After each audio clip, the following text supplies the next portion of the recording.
Assalamualaikum warahmatullahi wabarakatuh. Selamat siang, salam sejahtera bagi kita semua. Shalom, Om Swastiastu, Nama Budaya, Salam Kebajikan. Perkenalkan, nama saya adalah Patricia Rani. Saya yang akan memandu acara yang sangat spesial pada siang hari ini. Puji syukur kita haturkan kepada Tuhan Yang Maha Esa karena atas berkat dan rahmat-Nya kita semua dapat berkumpul di sini di auditorium CSIS untuk bersama-sama datang ke acara Pidato Calon Presiden Republik Indonesia Arah dan Strategi Politik Luar Negeri. Acara ini merupakan acara pertama yang diinisiasi oleh Lembaga Penelitian di Indonesia, CSIS, untuk lebih menggali lebih dalam lagi mengenai gagasan, ide, serta kebijakan yang dimiliki oleh calon Presiden Republik Indonesia periode 2024 dan 2029 mengenai strategi politik luar negeri Indonesia. Kita berikan tepuk tangan yang meriah bersama-sama untuk kita semua yang hadir di sini. Untuk itu sebelum memasuki inti acara terlebih dahulu kami memohon untuk menyapa yang pertama yang kami hormati Bapak Anies Baswedan, calon Presiden Republik Indonesia periode 2024 hingga 2029. Dan juga yang kami hormati Bapak Ibu dari Tim Pemenangan Nasional Anies Muhaimin yang mendampingi Bapak Anies pada siang hari ini. Selamat datang di CSIS. Dan yang kami hormati Bapak Harichan Silalahi selaku Ketua Dewan Pembina Yayasan CSIS. Selamat siang Pak. Dan juga kepada Bapak Jusuf Wanandi selaku Wakil Ketua Dewan Pembina Yayasan CSIS. Selamat siang Pak. Dan juga yang kami hormati Bapak Jisman Simanjuntak selaku Ketua Dewan Pengurus Yayasan CSIS. Dan juga yang kami hormati Ibu Clara Juwono selaku Wakil Ketua Dewan Pengurus Yayasan CSIS, dan juga yang kami hormati Bapak Dr. Yose Rizal Damuri selaku Direktur Eksekutif CSIS beserta seluruh jajaran pemimpin CSIS. Dan juga selamat siang serta selamat datang, terima kasih sekali atas kehadiran para tamu undangan di auditorium CSIS. Acara hari ini akan kita mulai dengan kita bersama-sama akan menyanyikan lagu kebangsaan Indonesia Raya. Para hadirin kami mohon kesediaannya untuk berdiri.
Hadirin dipersilakan duduk kembali. Sebelum melanjutkan dan memulai acara pada siang hari ini, izinkan saya terlebih dahulu untuk menjelaskan tata cara acara yang akan berlangsung pada siang hari ini. Acara nantinya akan dibuka oleh kata sambutan yang akan disampaikan oleh Bapak Dr. Yose Rizal Damuri selaku Direktur Eksekutif dari CSIS. Dan selanjutnya kita akan masuk langsung ke acara utama, yaitu pidato oleh calon Presiden Republik Indonesia Bapak Anies Baswedan. Dan kemudian kita akan langsung masuk ke sesi tanya jawab yang akan dipandu oleh moderator kita, yaitu Bapak Andy M. Bayuni. Langsung saja secara resmi kita akan membuka acara pada hari ini. Untuk itu kami mohon kesediaannya kepada Direktur Eksekutif CSIS, Bapak Dr. Yose Rizal Damuri untuk naik ke atas panggung dan memberikan kata sambutan. Kita berikan tepuk tangan dan sambutan yang meriah.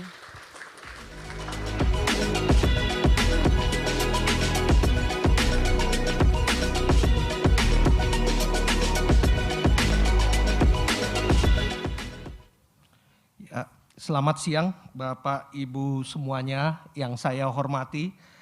Selamat datang di auditorium CSIS dan selamat bergabung kembali di hari kedua rangkaian pidato calon presiden mengenai arah kebijakan dan strategi luar negeri Indonesia.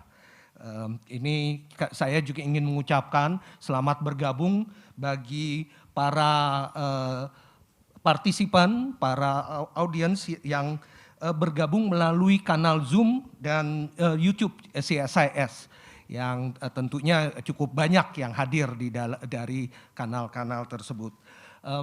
Izinkan saya atas nama CSIS mengucapkan selamat datang secara khusus kepada Bapak Anies Baswedan, calon Presiden Republik Indonesia di pemilihan 2024 mendatang.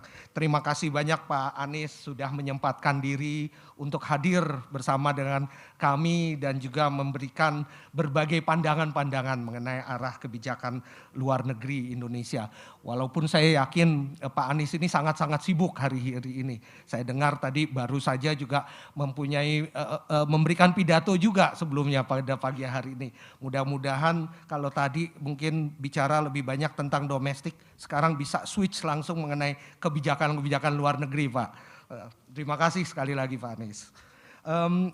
Saya juga ingin mengucapkan terima kasih kepada Bapak Andy Bayuni yang kembali hari ini berkenan untuk menjadi moderator pada acara kita siang hari ini. Saya juga ingin mengucapkan terima kasih atas kehadiran Bapak dan Ibu semua, baik dari kalangan diplomatik di Jakarta dan perwakilan negara asing yang ada di Jakarta. Kalau nggak salah ini ada representatif dari 40 Pak perwakilan yang ada di Jakarta ini Pak Anies. Jadi cukup banyak sekali perwakilan-perwakilan yang datang sini. Excellencies, Ambassador, welcome to CSIS again. Really appreciate to have you here. Tentunya juga saya ingin menyapa masyarakat akademik, ya, rekan-rekan dari lembaga penelitian ataupun juga dari universitas yang juga sangat bergairah untuk bergabung di dalam acara ini. Selain itu juga saya melihat ada banyak sekali representatif dari kalangan bisnis yang juga tentunya ingin mengetahui bagaimana kebijakan ekonomi dan mungkin bisnis Indonesia, terutama dalam ekonomi luar negeri. Dan ada juga rekan-rekan pemerintahan, di samping tentu saja teman-teman dari media yang dari kemarin juga sudah antusias sekali untuk meliput acara ini. Saya ucapkan sekali lagi banyak terima kasih atas kehadiran Bapak Ibu semuanya. Seperti saya juga sampaikan kemarin, acara ini kami gagas sekitar 2 bulan yang lalu. Berangkat dari perhatian kami terhadap berbagai isu luar negeri, baik itu masalah keamanan, masalah ekonomi, maupun juga masalah sosial budaya. Dan kami melihat bahwa saat ini situasi dunia banyak mengalami permasalahan. Kita misalnya masih berusaha keluar dan pulih dari pandemi COVID-19 yang berlangsung selama 3 tahun sebelumnya. Dan ini sering sekali kita lihat tidak berjalan sesuai dengan harapan. Belum lagi dunia juga masih menghadapi permasalahan geopolitik dan permasalahan keamanan di berbagai tempat, di berbagai area di muka bumi ini. Lalu ada juga permasalahan-permasalahan seperti masalah transformasi digital yang semakin ke sini kok kelihatannya makin tidak pasti begitu ya.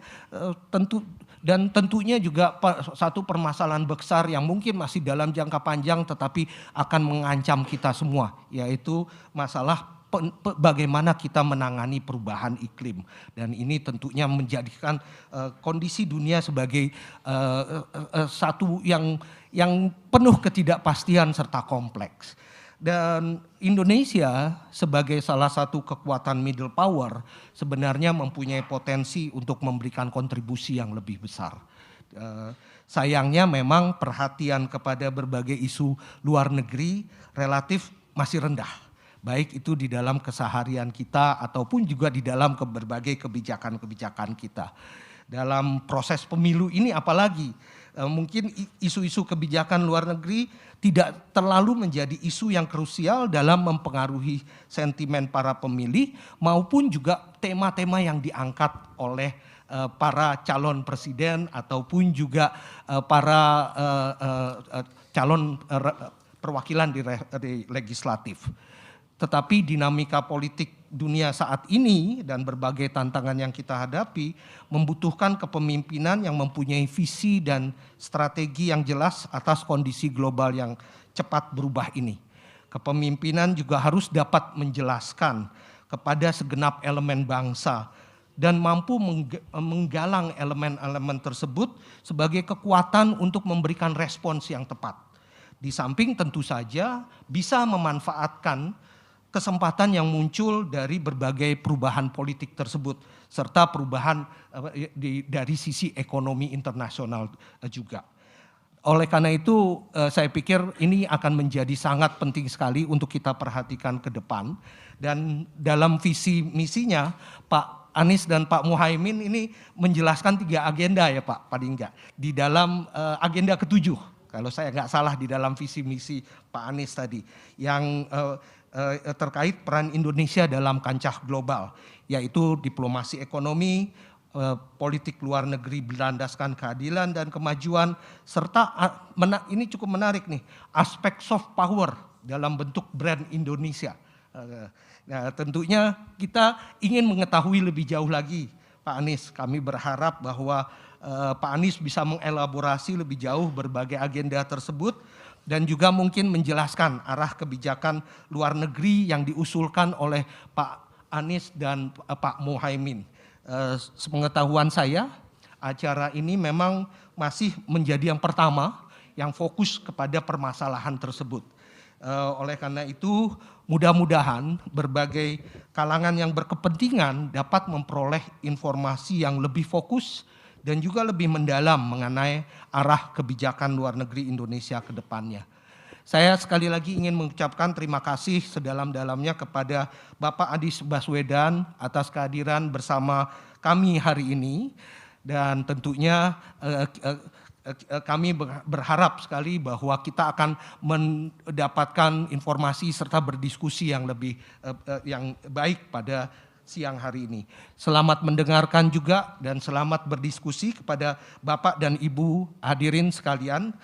Terima kasih banyak atas kehadirannya dan partisipasinya. Terima kasih sekali kepada Bapak Dr. Yose Rizal Damuri selaku Direktur Eksekutif CSIS. Dan hadirin yang terhormat, kita akan langsung masuk ke acara utama, yaitu kita akan mendengarkan bersama-sama pidato yang akan disampaikan oleh Bapak Anies Baswedan mengenai arah dan strategi politik luar negeri. Untuk itu kami persilahkan kepada seluruh tamu undangan yang hadir agar dapat mendownload materi presentasi dari Bapak Anies Baswedan. Bisa langsung di-download di QR yang ada di sana, langsung di-scan saja. Kemudian nanti selama presentasi berlangsung bisa langsung sambil dilihat dan dipantau juga materi presentasinya untuk menjadi bahan diskusi nanti. Dan juga Diskusi serta sesi tanya jawab yang akan berlangsung setelah sesi pidato berakhir akan dipandu oleh Bapak Andy M. Bayuni selaku senior editor dari harian The Jakarta Post.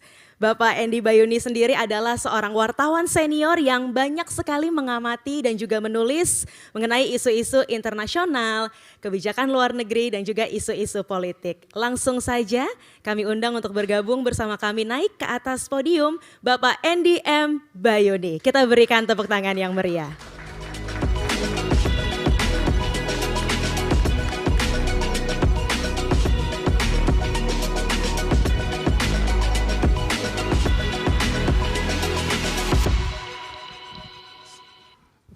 Terima kasih. Saya langsung mengundang Pak Anies untuk naik ke podium bergabung sama saya.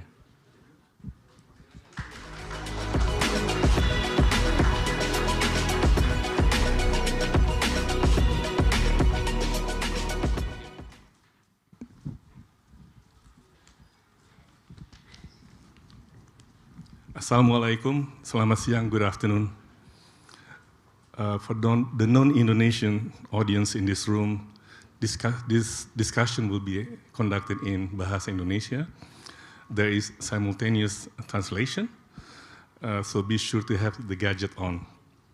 Bapak, Ibu, para hadirin, pertama-tama mari kita memberikan aplaus, penghargaan kepada CSIS atas inisiatifnya mengadakan acara ini, sangat penting, yaitu mengundang para calon Presiden RI memberikan pidato berkaitan dengan arah dan strategi kebijakan luar negeri. Saya pribadi juga berterima kasih kepada CSIS yang memberikan kepercayaan untuk menjadi host acara siang ini. Jadi siang ini kita akan mendengar pidato dari calon Presiden Bapak Haji Anies Baswedan, PhD. Berbeda dengan dua capres lainnya, Capres Anies mengkampanyekan perubahan setelah 10 tahun Indonesia di bawah pemerintah Presiden Jokowi. Sejauh mana perubahan yang akan dilakukan berkaitan dengan kebijakan luar negeri dan pertahanan negara, kita akan dengar siang ini. Visi dan misi tim Anies berjudul Indonesia Adil Makmur untuk Semua. Jumlahnya 148 halaman. Bisa di-download. Di sana terdapat 8 misi. Tadi seperti Mas Jose Rizal mengatakan, misi yang menyangkut pertahanan nasional dan luar negeri itu adalah misi yang ke-7. Saya bacakan. Memperkuat sistem pertahanan dan keamanan negara, meningkatkan peran dan kepemimpinan Indonesia dalam kancah politik global untuk mewujudkan kepentingan nasional. Izinkan saya untuk memperkenalkan pembicara kita siang ini, Pak Anies. Tidak perlu panjang lebar, karena kita sudah cukup mengenal beliau sebagai Gubernur Jakarta, dan sebelumnya juga sempat menjadi Menteri Pendidikan selama kurang dari 2 tahun di Kabinet pertama Presiden Jokowi. Pak Anies juga dikenal sebagai inisiator program Indonesia Mengajar yang sempat sukses. Saya hanya ingin meng-highlight satu hal dari latar belakang Pak Anies yang mungkin relevan dalam diskusi kita ini. Sebelum Pak Anies masuk dunia politik, dia dikenal sebagai scholar of politics. Saya ingat kita pernah bersama-sama travel ke Qatar untuk sebuah konferensi internasional untuk berbicara mengenai political Islam di dunia. Kita berbicara mengenai Indonesia. Pak Anies adalah seorang accomplished scholar. S1 Ekonomi di UGM, S2 di Maryland University, United States, dan S3-nya di Northern Illinois University. PhD, doctorate, bukan honoris causa. Bukan humoris causa juga, Pak? Bukan humoris. Sebagai scholar, sejumlah penghargaan dan pengakuan internasional diterimanya. Di antaranya tahun 2008, Foreign Policy Magazine menobatkannya sebagai satu dari 100 intellectuals in the world.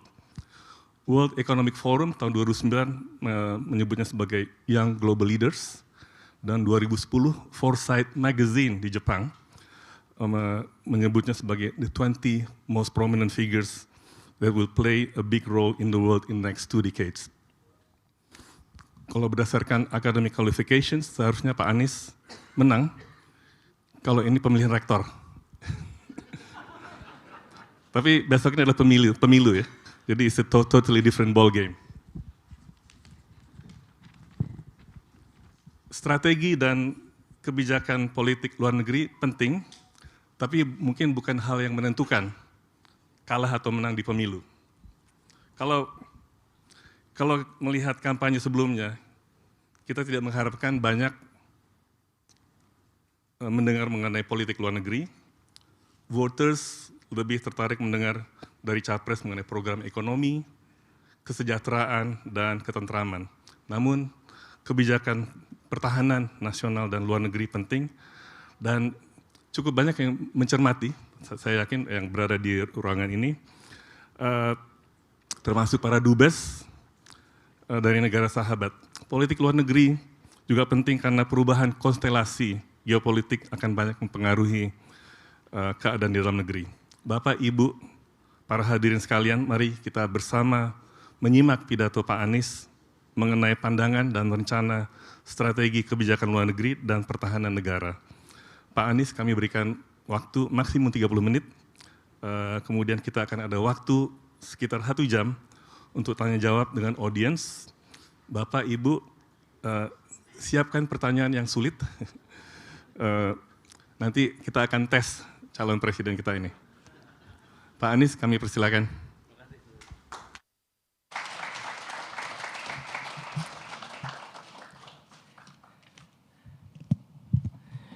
Assalamualaikum warahmatullahi wabarakatuh. Selamat siang, salam sejahtera untuk semuanya.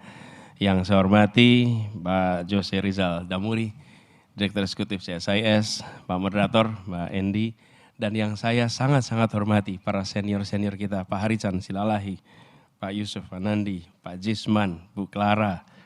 Mau nyebut Rizal jangan setara secara usia Rizal, tapi lebih muda sekali Rizal di situ, Pak Bang Rizal, dan semua para duta besar yang kami muliakan, dan juga teman-teman para hadirin sekalian.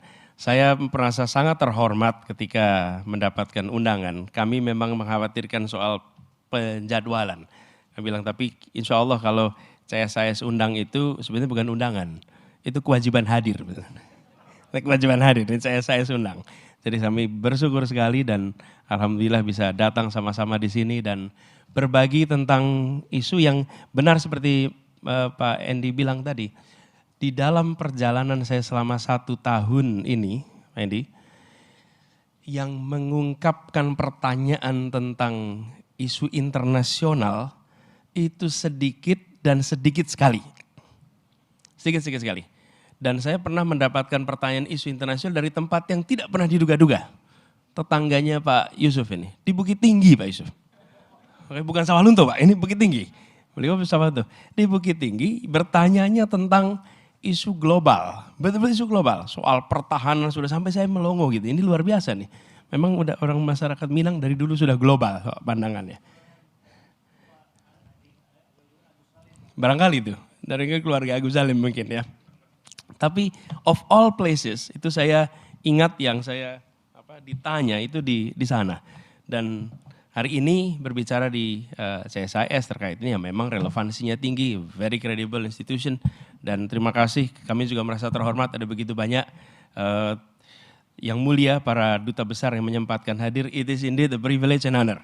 We're very delighted that you all are, allocating your time, your busy schedule to attend this very important session organized by CSIS. Terima kasih. Boleh beri tepuk tangan para dubes-dubes ini yang khusus hadir di sini. Nah, saya akan mulai dengan bercerita mungkin Pak. Saya di kantor masih jadi ngurusin kampus 2011. Duta besar Kanada membuat appointment untuk diskusi. Kita waktu itu sering ngobrol diskusi, itu masuk di sini CSIS, Cermat Tema Internasional. Nah, Pak Dubes dari Kanada ini mau datang. Nah, saya kalau terima ada tamu mau datang, saya minta tolong dilihatin CV-nya. Paling tidak saya tahu sebelum beliau tidak sampai apa nih CV-nya. Saya baca CV-nya, Dubes Kanada ini. Lalu tertulis di situ disertasinya adalah The Spirit of Bandung and Independence Movement Across Africa. Jadi unik juga ini. Jadi ketika dia datang saya tanya, Pak Dubes gimana ceritanya disertasi Bapak kok tentang Spirit of Bandung, Deklarasi Bandung. So dia cerita, saya baru lulus sarjana menjadi diplomat muda, ditempatkannya di Afrika. Kemana saja saya berkeliling dan bertemu, semua orang menyebut Bandung, Bandung, Bandung. Apa ini Bandung, kata dia. Sebagai orang yang dari Kanada, apa itu Bandung? Dan kemudian dia mencoba membaca, ternyata mereka cerita betapa inspirasi dari peristiwa Bandung itu luar biasa. Dan saya ketemu kira-kira 2011. Itu 56 tahun sesudah peristiwa Bandung. Lalu di tahun 2015 peringatan 60 tahun KA. Saya dapat tugas di situ, among tamu Pak. Among tamu siapa? Kepala-kepala negara yang datang. Nah kebetulan saya dapat among tamunya itu pas ada dari Afrika Selatan, ada yang bagian meja saya nih. Jadi saya ngobrol dengan mereka, lagi-lagi mereka cerita. Kami tidak hadir, tapi cerita dari orang tua generasi sebelumnya tentang konferensi Asia Afrika itu luar biasa. Bahkan yang di sebelah saya dari Afrika Selatan dia cerita, Nelson Mandela semula mau berangkat. Tapi mereka waktu itu memutuskan, kalau Nelson keluar dia mungkin gak pernah bisa kembali lagi. Oke? Jadi karena itu diputuskan Nelson tidak pergi. Dan benar 5 tahun kemudian Nelson ditangkap dan baru dibebaskan 29 tahun kemudian. Apa yang terjadi Pak? Saya merasakan ditunjukkan ketika Indonesia hadir, ketika Indonesia aktif dan tidak transaksional, kita hadir memikirkan dunia, maka dunia mengingat dan dunia menetapkan kita sebagai referensi. Itu dilakukan di sana. Apa katanya? Kami kagum karena Indonesia merdeka sendiri. Yang kedua, kami kagum dengan ratusan bahasa dan utuh. Kami kagum dengan bangsa yang punya satu bahasa bersama, kami sulit akur di sana. Ini cerita mas-mas itu. Menggunakan kita sebagai rujukan. Ini satu peristiwa yang saya alami yang menunjukkan bahwa ketika kita menyadari kami warga dunia itu berdampak. Yang kedua pengalaman pribadi. Saya sekolah di Jogja, seperti Pak Harichan tumbuh di Jogja, kuliah di Jogja. SMA saya dapat kesempatan mengikuti pertukaran pelajar. Tentu bahasa Inggrisnya masih abrakadabra, namanya juga anak SMA kelas 2. Berangkatlah saya pertukaran pelajar ke Amerika, dapat tempat di Milwaukee. Apa yang terjadi?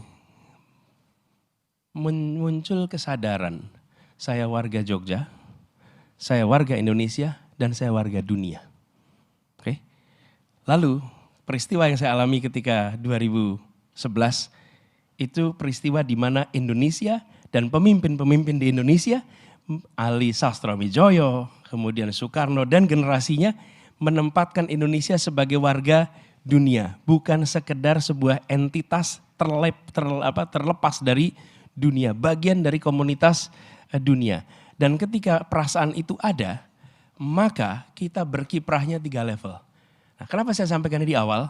Sebelum kita bicara technicalities tentang policy, menurut saya yang paling fundamental yang harus dikembalikan di dalam bangsa ini dan negara ini adalah kesadaran kolektif.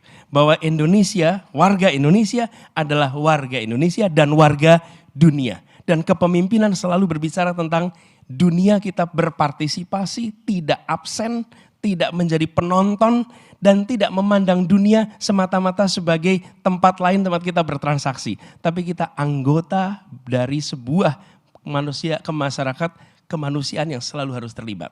Paradigma ini yang ingin kita kembalikan di dalam perjalanan ke depan Republik ini. Jadi sesudah kita bicara paradigma itu baru nanti bicara tentang apa policy-policy-nya. Jadi ketika tadi bicara brand of Indonesia dan lain-lain, karena kami ingin pandangan menjadi bagian dari dunia itu adalah sesuatu yang inherent. Kami merasakan juga Pak ketika kami bertugas di Jakarta. Pada saat kami bertugas di Jakarta, Jakarta ini kota terbesar di belahan selatan bumi. The largest megapolitan in the southern hemisphere is Jakarta. Tapi di begitu banyak forum kota dunia, Jakarta is very consistent in its absenteeism dalam kehadiran. Di seluruh konsisten kita. Jadi ketika kemudian 2017 kami mulai hadir, itu disambutnya seperti, akhirnya Jakarta datang lagi di klub-klub ini. Karena Jakarta betul-betul tidak menjadi bagian. Ada C40, World City Summit, berderet. Itu Jakarta gak pernah menjadi bagian dari itu. We are big and we are nowhere. Lalu saya kumpulkan teman-teman di jajaran, saya bilang ini seperti kita ini warga kampung, rumahnya nomor 4 terbesar di dunia, selalu bayar iuran kampung, tapi kalau rapat gak pernah ikut datang. Tapi tertib, rapi, tidak mengganggu stabilitas kampung. Cuman kita gak pernah ikut di dalam rapat-rapat kampung. Cuman kita gak mengganggu. Gak boleh lagi. Indonesia tidak boleh lagi menjadi penonton di samping. Indonesia sudah harus aktif dan Indonesia harus di-recognize. Bukan hanya sebagai sebuah negara besar, tapi negara yang bisa jadi referensi. Nah, perjalanan itu kemudian slide tadi sudah ditunjukkan ya. Kita ada 2 slide bahasa Indonesia, bahasa Inggris. Silakan Bapak Ibu pilih. Saya ingin sedikit mulai dengan gambaran perjalanan ke depan. Ini pakai ini ya, klikernya ya. Dioperasikan atau saya jalankan di sini? Oke, saya jalankan di sini. Jadi Bapak sekalian, ini adalah slide yang kami buat untuk menggambarkan perjalanan kita sebagai negara, sebagai bangsa. Dimulai tahun 28. Kita menyatakan satu bangsa, itu satu yang pertama. Satu yang kedua jadi satu negara, tahun 45. 17 tahun kemudian. Tapi waktu itu kita masih fase transisi federasi. Baru tahun 50 kita menjadi satu NKRI. Jadi kalau hari ini bilang NKRI harga mati, itu bukan 45 sebetulnya Pak. Karena NKRI-nya baru tahun 50. Soekarno dalam peringatan 17 Agustus tahun 50 mengatakan ini proklamasi yang kedua. Karena bulan April dideklarasikan satu negara integral, bulan Agustus dinyatakan itu satu yang ketiga. Satu yang keempat, ya kita tahu deklarasi Juanda yang mengatakan bahwa satu tanah dan air. Sebelumnya hanya tanah, airnya tidak. Tapi perjuangannya panjang sampai UN Close tahun 82. Jadi satu bangsa, satu negara, satu kesatuan, satu tanah air. Nah, yang kelima ini visi kita. Satu kemakmuran. Satu kemakmuran. Kenapa? Karena ketimpangan hari ini luar biasa. Bapak Ibu, saya nggak buat datanya di sini, tapi penting untuk disadari. Jawa, Sumatera, Human Development Index 20 provinsi ini dibandingkan dengan seluruh wilayah di Indonesia selisihnya 10 tahun. Jadi angka Human Development Index di Jawa dan Sumatera 10 tahun lalu itu sama dengan angka Human Development Index di seluruh Indonesia hari ini. Telatnya gapnya 10 tahun. Balkanisasi yang kita lihat dulu, kita lihatnya etnik, suku, agama, ras, bahasa. Underlyingnya adalah economic disparities. Kosovo, Slovenia, itu semua, Herzegovina, itu economic disparities yang luar biasa.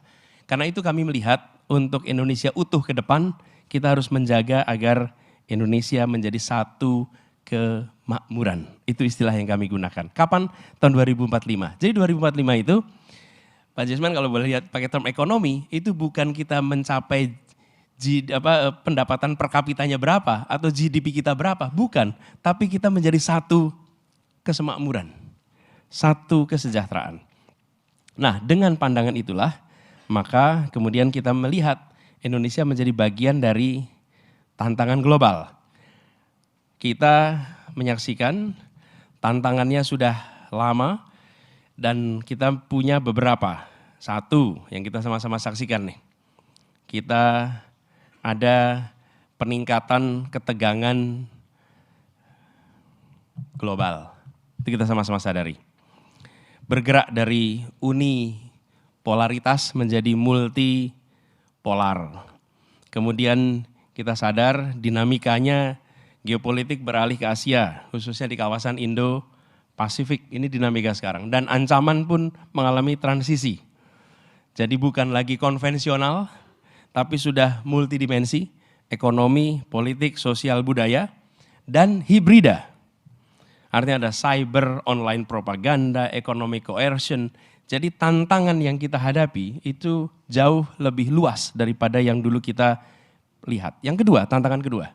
Jadi satu adalah bergeraknya ketegangan global, yang kedua ekonomi yang melambat.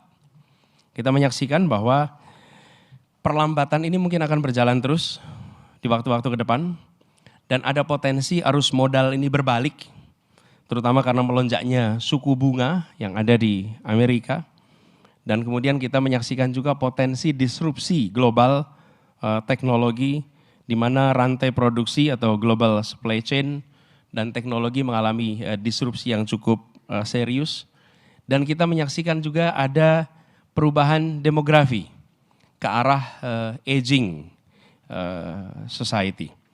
Kemudian aspek ketiga yang juga bergeser, kita menyaksikan tantangan global terkait dengan iklim. Kalau kita lihat di sini,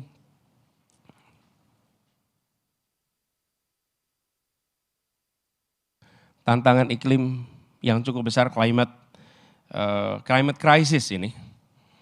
Kami mengistilahkannya bukan climate change lagi, tapi sudah menjadi climate crisis. Dan kita menyaksikan adanya potensi climate injustice, di mana banyak masyarakat industri yang sudah maju, yang memicu krisis, tapi dampak dari ini semua dirasakannya secara global yang belum tentu memicu krisis itu sendiri.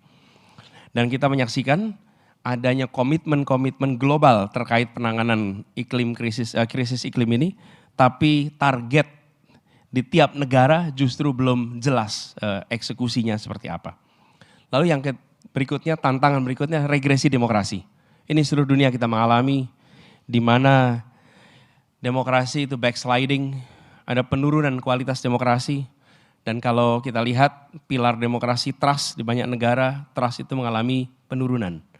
Padahal dalam assessment kami, non-demokrasi itu pilarnya fear. Tanpa fear, non-demokrasi tumbang. Kalau demokrasi, pilarnya trust. Tanpa trust, demokrasi deteriorating. Dan hari ini kita menyaksikan adanya penurunan trust yang luar biasa pada institusi-institusi demokrasi di berbagai negara. Mudah-mudahan kita nggak mengalami itu. Mudah-mudahan ada restorasi trust yang segera bisa dilakukan. Kemudian ada kecenderungan masyarakat ini tidak juga terdidik sebagai warga dunia, tapi memandang dirinya sebagai warga setempat saja. Nah, bagaimana dengan potret politik Indonesia hari ini? Kami mencoba melihat salah satu tantangan yang menurut kami perlu dilihat adalah bagaimana Indonesia menghadapi itu semua. Nah, berbagai pihak menilai bahwa selama ini politik luar negeri kita masih bersifat transaksional. Artinya Indonesia bergerak ketika politik luar negeri memberikan keuntungan investasi, keuntungan perdagangan, dan bukan sebagai tanggung jawab sebagai warga dunia. The Economist, ini saya kutip di sini, The Economist menggambarkan Jakarta Post, mohon maaf Pak Yusuf, ini dari Jakarta Post Pak Yusuf. Jadi Jakarta Post juga mengatakan hari yang ya tonnya sama kira-kira. Bahwa kita mengejar kepentingan sempit di dalam berhubungan internasional. Bahkan ketika kita lihat peristiwa invasi ke Ukraina dan kita hadir ke sana, maka kita bicaranya pun mengamankan mata rantai suplai pangan kita. Gitu. Nah ini kan soal lebih besar daripada soal pasokan pangan. Gitu. Pertemuan pemimpin global tahunan. Global tahunan. Kita di mana? Di situ. Kita harus kembali hadir di sana dan harus membawa pesan kami warga dunia dan penduduk nomor 4 terbesar di dunia, demokrasi salah satu terbesar di dunia, punya agenda 1, 2, 3, 4 untuk dunia yang harus jadi perhatian. Jadi kami melihat ini sebagai masalah ini. Kalau kita transaksional seperti ini. Nah, dengan itu, apa yang terjadi kemudian sebagai konsekuensi? kita menyaksikan konsekuensinya. Indeks kekuatan di Asia kita mengalami stagnansi atau menurun. Asia Power Index Score Indonesia dari tahun 2018 ke 2023 itu 19,8 menjadi 19,4. Padahal untuk negeri sebesar ini, sumber daya sebesar ini, rasanya skor Indonesia harusnya lebih baik. Bahkan kita ini lebih rendah daripada Singapura skor kita. Singapura itu 25, kita 19. Kemudian Global Soft Power Index, Indonesia duduk di posisi 41. Kemudian berubah menjadi 45 di tahun 2023. Padahal kita ini negara dengan ekonomi terbesar nomor 16 di dunia. Jadi kita ini harusnya sudah berada di klubnya yang besar-besar. Tidak berada di klub yang kecil. Nah, itu potret globalnya. Tapi karena tidak ada partisipasi di global, maka tuntutan dalam negeri untuk deliver juga menjadi menurun. Kewibawaan kita di dunia internasional itu harus ditopang dengan credibility atas kebijakan domestik. Karena bisa kebijakan internasional tanpa ditopang oleh kondisi domestik yang baik. Kita bicara tentang kemanusiaan, tapi di sini abuse of human right, enggak bisa. Kita bicara tentang kesetaraan kesempatan, tapi di sini non-demokrasi, enggak bisa. Domestiknya konsekuensinya kita menurun juga. Apa yang terjadi? Indeks demokrasi kita turun. Indeks persepsi korupsi kita turun. Indeks kebebasan kita turun. Jadi secara skala ekonomi kita besar, kita berada di klub negara-negara besar, bagian dari G20, tapi agenda-agenda dasar negara maju dan besar itu tidak menjadi bagian dari kita. Karena kita nggak ngobrol di situ, bukan bagian of the club. Nah ini yang menurut kami harus dikoreksi ke depan. Nah lalu bagaimana mengkoreksinya? Nah kalau koreksinya nanti tanya pakar-pakarnya. Kami tidak ingin menganggap bahwa kalau pegang kewenangan berarti tahu semua urusan. Tapi kami gambarkan beberapa hal yang mungkin perlu jadi pikiran. Nanti ketika menyusun, we will be very kolaboratif. Kami tidak ingin pendekatan formulasi kebijakan menjauhi proses teknokrasi. Teknokratik proses harus lead sequence dari pengambilan kebijakan. Nah, jadi kami membayangkan ke depan ada pergeseran paradigma dari yang lebih transaksional, lebih melihat ini sebagai hubungan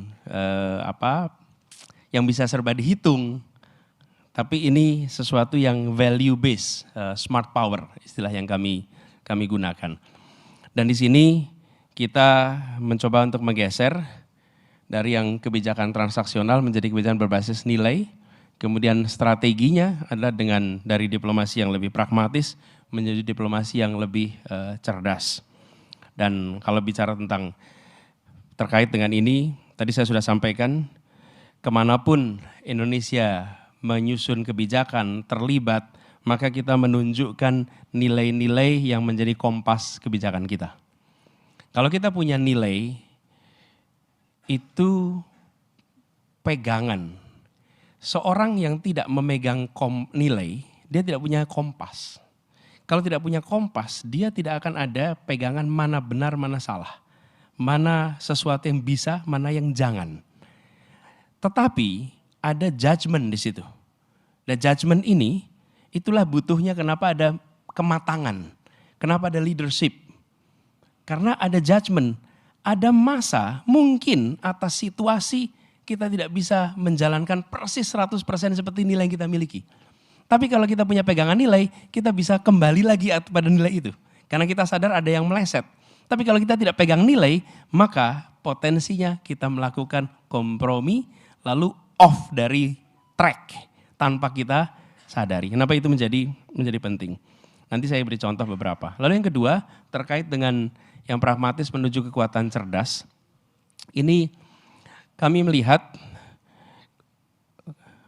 untuk mewujudkan kebijakan luar negeri yang berbasis nilai itu diaplikasikan dengan satu, peningkatan kapabilitas, yang kedua peningkatan daya tarik. Ini dua-duanya ini dikerjakan. Dan peningkatan kapabilitas tentu saja dengan kerjasama perekonomian, kemudian kolaborasi postur pertahanan dan lain-lain. Dan daya tarik Indonesia itu dengan diplomasi kebudayaan, diplomasi pendidikan, yang membuat Indonesia ini punya daya tarik yang luar biasa. Dan ini adalah negeri yang memiliki dua kekayaan turnya nih, culture and nature.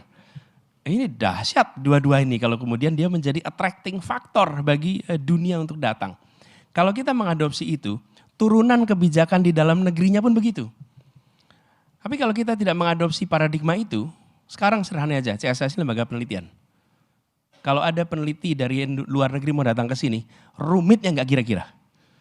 Kecuali memiliki endurance yang luar biasa, dia pindah ke negara lain. Ngurus izinnya setengah mati, Pak. Ngurus izinnya. Dan itu menggambarkan apa yang kita tidak menempatkan Indonesia ini sebagai sebuah tempat yang harus punya daya tarik gitu. Bahkan kalau menurutnya agak kritis, kita tutup mereka aksesnya dari sini.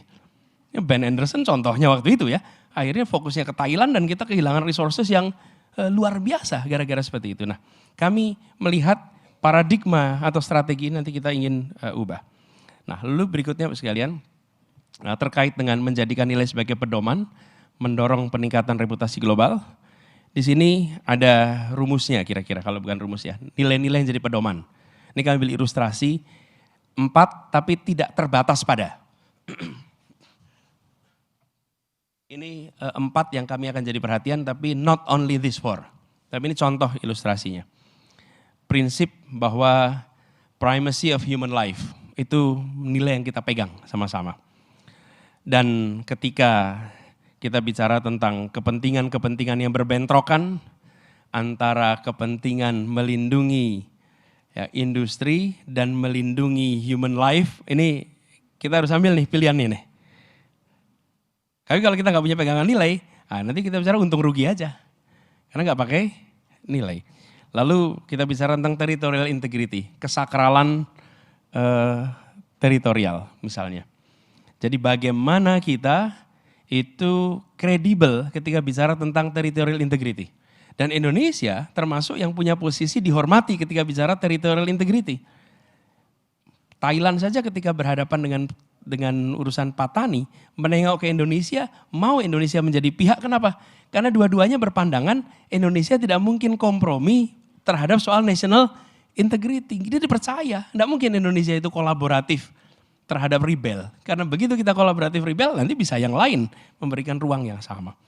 Lalu prinsip fairness justice, ini keadilan, kemakmuran. Kemudian prinsip stewardship toward nature atau melestarikan alam. Jadi nilai-nilai ini yang kemudian diwujudkan dalam bentuk kebijakan, sikap, komitmen, proaktif. Kita proaktif, kita teguh, kokoh dan bisa diandalkan. Proaktif ini apa? Bapak Ibu sekalian, di dunia ini banyak sekali humanitarian krisis. Where is Indonesia in that equation? Kami jangan saja datang karena dipanggil UN dimintai tolong kirim pasukan. Ketika ada krisis humanitarian kita datang dengan mengirimkan support. Buka sekolah kita, ajak mereka datang ke sini. Orphans yang punya masalah undang datang ke sini. Kita ini menjadi seperti sanctuary, seperti tempat yang menyapa pada semua. Ketika ada peristiwa bencana alam di Nusantara, warga Jakarta responsif. Kenapa? Karena kami merasa warga Indonesia. Tapi ketika ada peristiwa dunia, kami nggak responsif. Karena kami tidak merasa warga dunia. Nah, negara harus mengembalikan itu. Jadi kami melihat bukan saja aspek policy, tapi juga aspek masyarakatnya. Dan harapannya dengan begitu nanti akan ada kepercayaan global. Nah, yang saya sampaikan ini Bapak sekalian, itu sudah kita coba kerjakan di Jakarta. Jadi I'm here to share with you what we want to do, tapi juga what we have done. Ketika di Jakarta kami aktif di forum internasional, sampai akhirnya C40, Association of Top 40 in the 40 kota terbesar di dunia, menempatkan wali kota London sebagai chairman, Gubernur Tokyo sebagai wakil chairman, dan Gubernur DKI Jakarta sebagai wakil chairman of leadership in the C40. Dan itu tanpa disadari Pak, kejadian itu sebelum pandemi. Dan ketika pandemi, it's the city network yang berbagi pengalaman pengendalian menghadapi pandemi. Dan itu pengalaman kami Pak, dengan ada jejaring yang luar biasa. Wali kota sedunia itu kumpul tiap pada masa awal krisis seminggu sekali, sesudah mulai mundur 2 minggu sekali, Zoom berbagi pengalaman. Mendengarkan wali kota Milan bercerita sambil menangis apa yang dia hadapi. Tentang wali kota Teheran, wali kota Seoul. Lalu setelah itu Zoom selesai, saya kembali ke audiens Indonesia dan semuanya bilang, don't worry, everything will be okay. Ini kayak berhadapan dengan dua sfer yang berbeda. Tapi apa yang ingin saya sampaikan, begitu Jakarta ikut di dalam gelanggang dunia, jajaran DKI terlibat, warga DKI terlibat, ini ada ilustrasi kegiatannya, di mana yang disebut sebagai MOU antara Jakarta dengan banyak kota-kota lain is no longer sleeping MOU. Tapi menjadi active MOU. Bukan MOU yang ditandatangani diam, tapi menjadi engagement. Dan itu mengubah, di sini ada Singapura mungkin. Kami Bapak Ibu sekalian kalau lihat trotoar di sini, lihat pengolahan air di sini, dari mana belajarnya? Tim kita dikirim semuanya ke Singapura. Dan Singapura menyambut, Singapura ngajarin. Dari tim Singapura datang ke sini ngajarin, Hong Kong yang sama. Apa yang terjadi? Dari kerjasama seperti itu, mendadak mindset orang-orang yang berada dalam jalur birokrasi juga mengalami transformasi. Jadi kami melihat Pak, kalau mindset ini diubah, maka yang terjadi itu bukan hanya policy yang bergeser, tapi juga attitude dari yang berada di birokrasi itu mengalami transformasi.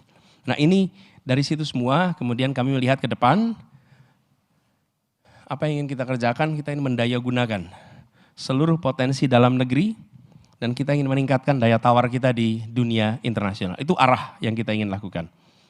Dan ada beberapa item, saya akan lewat saja mungkin ya Mas Endi karena constraint waktu.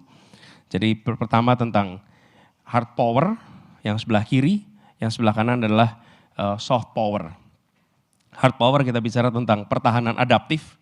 Adaptif dalam artian pertahanan yang mengikuti postur tantangan, mengikuti kondisi-kondisi tantangan yang ada di depan kita. Kemudian kita juga berbicara tentang kemajuan ekonomi berkeadilan, lingkungan ini dua-duanya. Lalu kita ingin brand of Indonesia itu betul-betul muncul. Kenapa kami tonjolkan brand of Indonesia bukan made in Indonesia? Nike juga made in Indonesia Pak. Banyak sekali produk-produk itu made in Indonesia, tapi they are not brand of Indonesia. Nah kami ingin justru brand Indonesia muncul. Nah, apa pelajaran penting ketika bicara tentang Indonesia berada di luar? Kita belajar di Korea.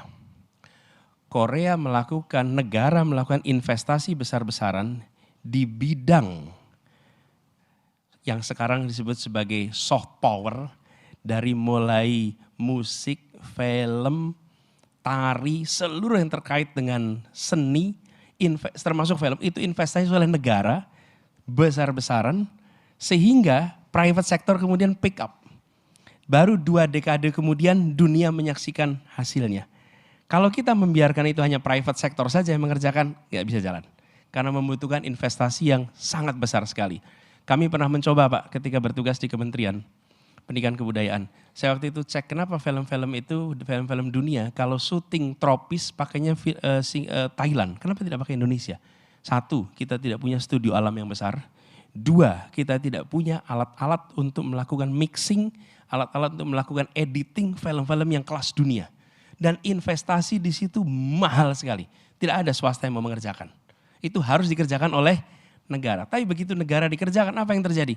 Pelaku-pelaku perfilman dunia berdatangan, muncul pelaku film lokal, terjadi transfer of experience, transfer of knowledge, dalam waktu beberapa tahun picking up. Dan begitu mulai picking up, mereka akan menghasilkan karya-karya yang tidak kalah dari dunia. Dan ini yang harus kita lakukan. Jadi ketika kita berbicara tentang kekuatan brand Indonesia dan diplomasi proaktif, maka kita harus melakukan investasi yang agak serius di sini. Bapak Ibu sekalian, kami juga memandang penting untuk secara serius menata hard power yang kita miliki. Jadi 1, pertahanan adaptif terhadap perubahan dan ancaman. Ini ASEAN sebagai garda terdepan di Indo-Pasifik. Menjadikan ASEAN ini forum dialog utama antar kekuatan besar di Indo-Pasifik. Harapannya bisa menciptakan stabilitas, menciptakan perdamaian di kawasan, dan tentu didukung dengan mekanisme penyelesaian masalah yang lebih asertif, yang lebih tegas. Kemudian ketika kita bicara tentang new essential force, kita harus mulai mendorong alutsista yang berorientasi pada fungsi dan teknologi, tidak hanya soal jumlah, tapi harapannya fungsinya, penempatannya, adopsi teknologinya, dukungan infrastrukturnya, itu juga mengalami transformasi. Kemudian bicara tentang kemajuan ekonomi berkeadilan, kita mendorong tentang reindustrialisasi. Ini yang ingin kita dorong sekalian. Kita mengalami ketimpangan, karena itu kita mendorong banyak tempat menjadi pusat-pusat perekonomian baru di Indonesia. Dan kalau itu kita bisa kerjakan, maka bukan hanya Jakarta dan Jawa bagian utara, tapi titik-titik utama kota kecil menjadi menengah, menengah bisa menjadi besar di berbagai wilayah di seluruh Indonesia. Ibu sekalian yang kami hormati, saya bisa go on soal ini, Pak. Ini masih bisa saya terusin lagi atau sudah? Kalau masih boleh saya terusin dulu. Jadi terkait dengan lingkungan sebagai daya tawar, kami memperhatikan bahwa akselerasi transisi energi sesuai dengan keunggulan lokal, ini perlu kita dorong. Indonesia menandatangani berbagai kesepakatan global terkait dengan lingkungan hidup, tapi itu belum menjadi agenda teknokrasi yang diterjemahkan di tiap wilayah. Antar KL, kementerian, lembaga, clear target belum ada. Kami yang di daerah, kalau Bapak-Ibu tanya gubernur wali kota, dapat perintah tidak untuk eksekusi dari COP26 misalnya, kita nggak dapat. Apalagi wali kota dan bupati. Sehingga kesepakatan-kesepakatan itu belum muncul menjadi kebijakan yang lengkap. Kemudian terkait dengan soft power yang tadi saya sebagian sudah sempat sampaikan, kami berharap sekali bahwa diplomasi atau keadilan diplomasi ekologis dan keadilan iklim internasional ini benar-benar menjadi salah satu agenda utama kita ke depan. Soal brand Indonesia saya sudah sampaikan. Lalu yang ketiga yang saya ingin sampaikan di sini juga adalah diplomasi yang proaktif, Pak. Kita ingin lebih aktif hadir di semua forum-forum dunia. Jangan jadi penonton. Jadi apakah itu UN General Assembly, apakah itu G20, OKI, OECD, itu kita betul-betul menjadi partisipan aktif. Dan hadir di sana tidak bisa bertanya begini, untungnya apa? Nggak bisa, karena itu bukan pertanyaan tentang untung rugi hari ini. Ini soal kita sebagai warga dunia ikut ambil tanggung jawab atas masalah yang ada di dunia. Ini bukan kita dapat untung apa. Di situ sikap bertanggung jawab. Kemudian soal perlindungan WNI di seluruh dunia. Yang kita sekarang menyaksikan ada begitu banyak tenaga-tenaga kerja kita yang berada di dunia yang perlu dapat perlindungan serius. Dan kita aktif di dalam bantuan krisis kemanusiaan, bantuan perdamaian, termasuk yang sedang ramai sekarang terkait dengan Palestina. Jadi dari itu semua, sekalian, garis besar itu kami memetakan beberapa langkah ke depan. Pertama,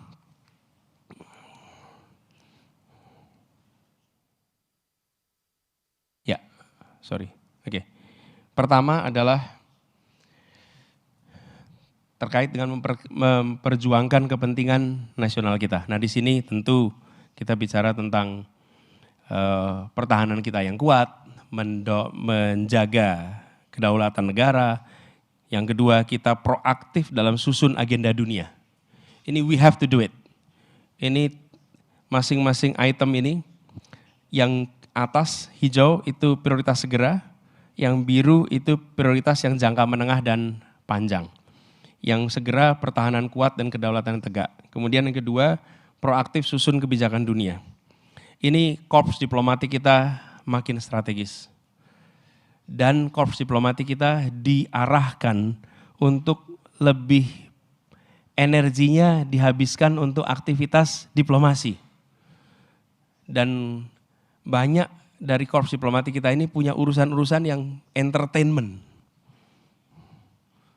Betul ya Pak Dubes?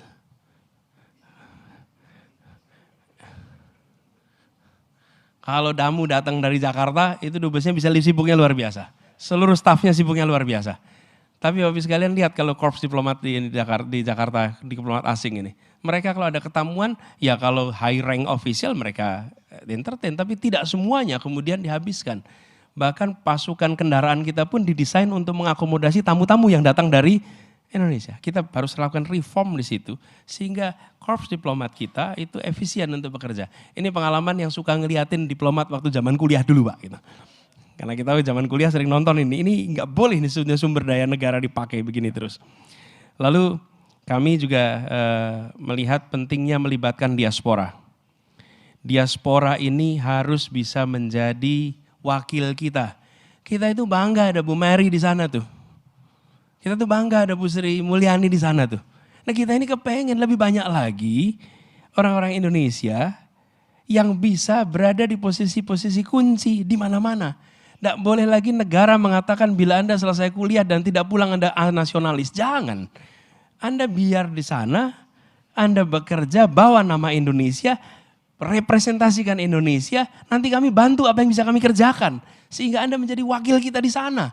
Dan jadilah orang-orang yang ketika di sana bilang, kami Indonesia dan kami skalanya dunia.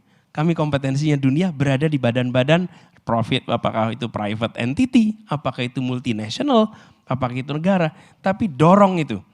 Nah ini harus ada satu strategi khusus untuk melibatkan mereka. Lalu kita bicara tentang menduniakan Indonesia, Indonesia harus jadi referensi dunia. Seperti dulu saya cerita konferensi Asia Afrika, gimana dunia menengok kepada kita dan 2 thumbs up. Sampai 5-6 dekade kemudian, contohnya mana? Indonesia. Kita negeri demokrasi yang sekarang vibrant, ngalami naik turun. Kita negeri yang aman, damai, negeri yang banyak aspek dari kita ini yang bisa ditawarkan kepada dunia. Tujuannya apa? Menjadikan Indonesia sebagai referensi dunia. Lalu yang ketiga, kita bicara tentang merealisasikan ekonomi dan investasi yang berkelanjutan. Tentu saja ini kita bicara tentang pemerataan pembangunan ekonomi, ini yang jangka pendek. Reindustrialisasi yang jangkanya menengah. Hilirisasi jalan, tapi nggak cukup hanya dengan hilirisasi. Harus ada reindustrialisasi dan harus ada dorongan untuk mengembangkan sektor-sektor yang menyerap tenaga kerja lebih banyak. Bukan hanya capital intensive activity, tapi justru yang labor intensive investment activity di sektor-sektor pertanian, perkebunan, yang menyerap tenaga kerja banyak itu harus kita dorong bersama dan kaitannya dengan global ini bisa diwujudkan di situ. Yang terakhir adalah mewujudkan ekonomi hijau.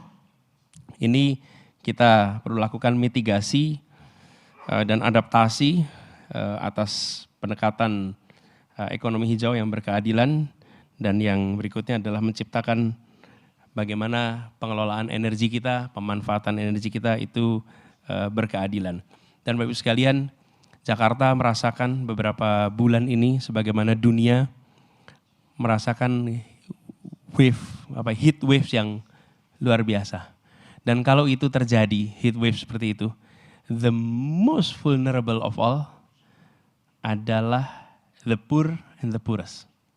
Itu yang paling tidak, yang makmur bisa nambah AC, bisa nambah, tapi yang sudah di bawah itu kesulitan belajar. Begitu kena penyakit yang paling bawah nih kena. Jadi ketika sampai kepada krisis ini memang perlu ada keseriusan. Jadi Bapak sekalian, kira-kira langkah ke depan kita ada 4 aspek itu. Memperjuangkan kepentingan nasional, menduniakan Indonesia, merealisasikan ekonomi dan investasi berkelanjutan, dan mewujudkan ekonomi hijau ke depan. 4 itu yang menjadi langkah kita ke depan. Terima kasih atas kesempatannya, kita bisa diskusikan lebih jauh. Assalamualaikum warahmatullahi wabarakatuh.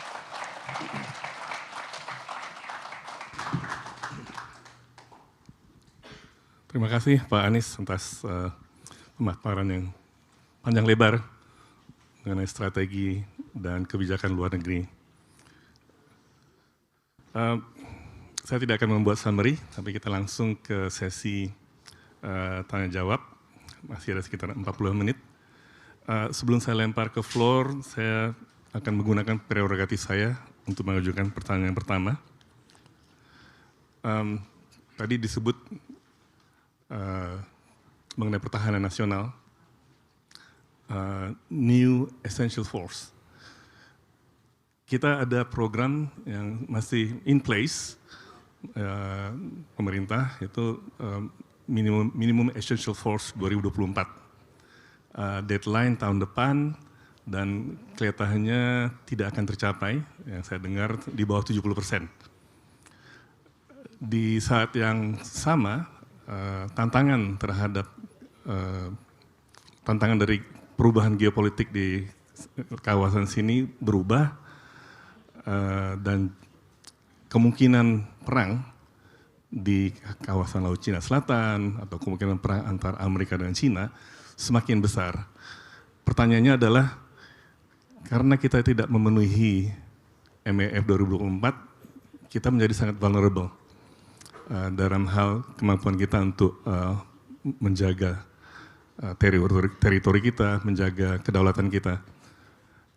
Apa yang akan dilakukan oleh Pak Anies kalau terpilih menjadi presiden untuk menutup gap dari kemampuan kita untuk membela, mempertahankan kedaulatan dan teritori kita. Yang terakhir saya dengar dari Menteri Pertahanan Prabowo bahwa belanja pertahanan kita itu hanya sampai 0,8% dari GDP. Negara-negara tetangga sudah sampai 2%, kita masih jauh. Jadi kalau misalnya Pak Anies jadi presiden, bagaimana mengatasinya? Kemampuan kita bertahan, tapi juga kemampuan kita untuk meningkatkan belanja pertahanan. Terima kasih. Ya, terima kasih Pak Andy. Nomor satu, kita lihat datanya dulu nih. Saya coba lihat datanya. Jadi minimum essential force sejak tahun 2010 itu ditargetkan 2024 tercapai begitu. Dan data sekarang ini kalau kita lihat di 2023, Angkatan Darat baru tercapai 76%, Angkatan Udara baru sampai angka 51%, Angkatan Laut 59%. Jadi kita di bawah dari target itu. Di sisi lain Pak, kita juga menyaksikan dalam periode 1 dekade ini, kita mengalami perkembangan teknologi yang luar biasa.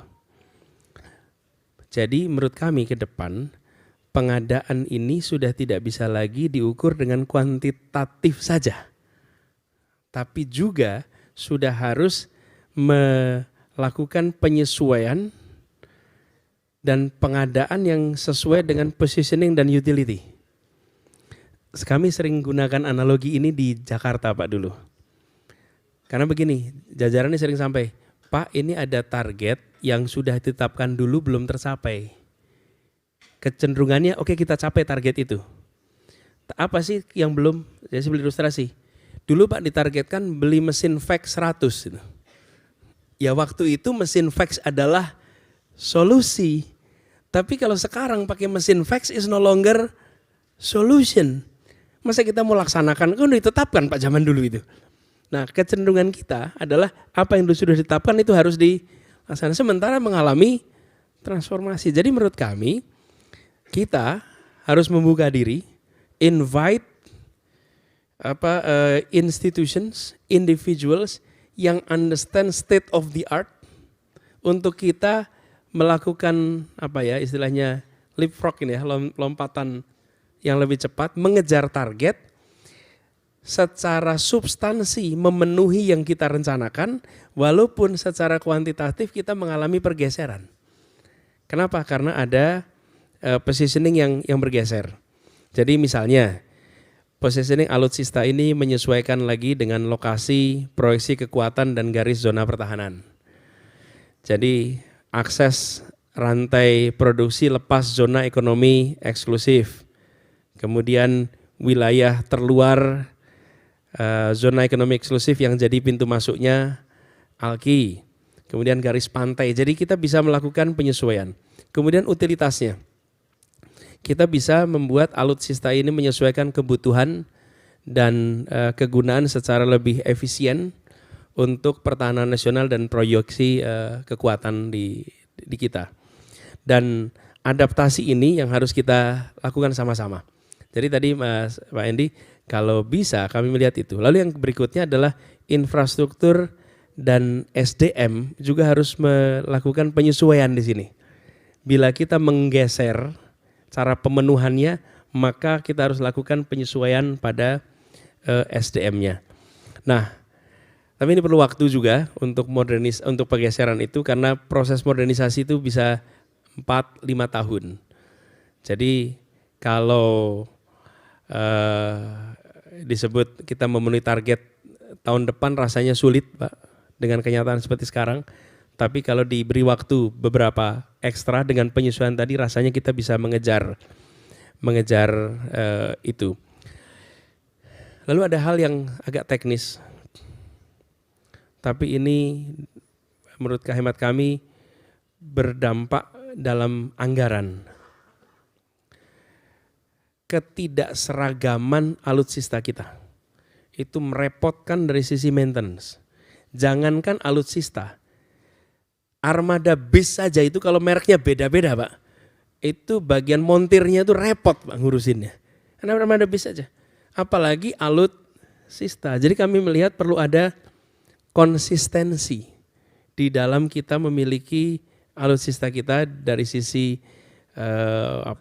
jenis, merek dan lain-lain. Kemudian sudah mulai kita berbicara tentang perkuatan industri pertahanan kita. Kalau kita ingin dalam jangka panjang berbicara tentang negara yang berdaulat, maka mau tidak mau kita harus serius menangani ini. Dan ini kita rujuk apa? Tank Shopping nih yang bilang. Core-nya apa? Core-nya itu industri baja. Jadi kalau kita tidak serius kembangkan industri baja, perekonomian nggak akan bergerak, dan yang pasti industri pertahanan tidak akan bisa maju. Nah, kita harus kembali ke sana, dan kalau kita perkuat industri pertahanan, saya rasa ada potensi besar sekali untuk transfer teknologi dan lain-lain. Begitu, Mas Andi. Terima kasih, Mas Anies.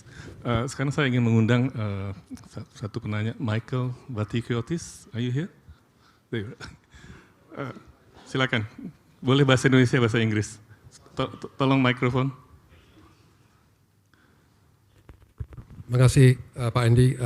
Pak Anies, I'll ask the question in English, but you can silakan jawaban dalam bahasa Indonesia.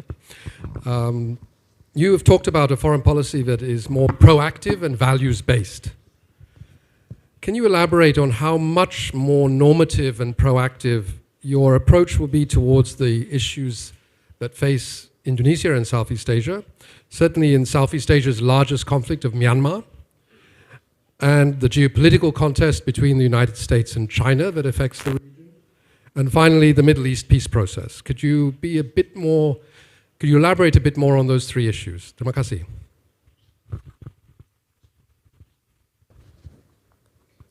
Jadi begini, kami melihat misalnya terkait dengan apa yang sebentar, Pak Michael, senang bisa ketemu. Kami masih kuliah, udah baca bukunya, Pak.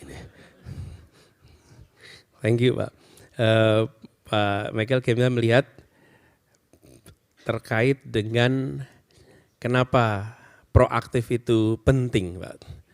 Karena kalau kita bicara tentang proaktif itu penting, maka kita akan membuat jajaran, dalam artian korps diplomat kita, kemudian kita akan bisa membuat bangsa kita itu punya orientasi kepada global yang lebih tinggi. Harapan itu yang kita ingin dorong. Bahkan saya semenjak di kampus, Pak Michael, saya selalu menganjurkan para mahasiswa untuk punya paspor. Anda kalau belum punya paspor, Anda belum jadi warga dunia. Dan terbang ke Singapura itu lebih dekat daripada terbang ke Medan. Dengan cara begitu Anda punya perasaan global. Jadi proaktifnya itu bukan hanya di sisi policy, tapi di dalam mendorong masyarakat. Kemudian yang berikutnya terkait dengan krisis-krisis yang ada di luar. Misalnya sekarang ini tension tinggi di Timur Tengah. Ini kenyataannya. Kita tidak usah berpretensi bisa ikut menyelesaikan konflik Israel-Palestina. Itu jauh sekali dari sisi kemampuan kapasitas kita. Bill Clinton mencoba tahun 2000, dicoba dikumpulin. Sepakat tuh Ehud Barak di situ, Yasser Arafat di situ, two state solution disepakati. Pulang ke kampungnya masing-masing, breakdown. Tapi kita menyadari bahwa dari pengalaman kita ketika kita mencoba kemerdekaan dulu, tidak mungkin ada peperangan yang menghasilkan perdamaian, nggak mungkin. Perdamaian itu selalu negosiasi politik. Kita baru berhenti perang ketika 49 KMB diketok. Kita tidak berhenti dapat pengakuan dari Belanda ketika Jogja diambil alih. Ketika Jawa Tengah dikuasai bukan, tapi ketika proses negosiasi jadi. Apa kata kuncinya sebelum negosiasi? Bersatu. Jadi Indonesia proaktif mempersatukan Palestina. Menurut saya peran Indonesia di situ. Apa yang kita kerjakan bersama Palestina? Ini konflik yang usianya bukan setahun 2 tahun, usianya panjang. Investasi dari awal. Anak-anak Palestina dari kelompok Gaza, Fatah dan lain-lain. Apa susahnya bawa mereka ke sini? Lihat mereka kehidupan di sini.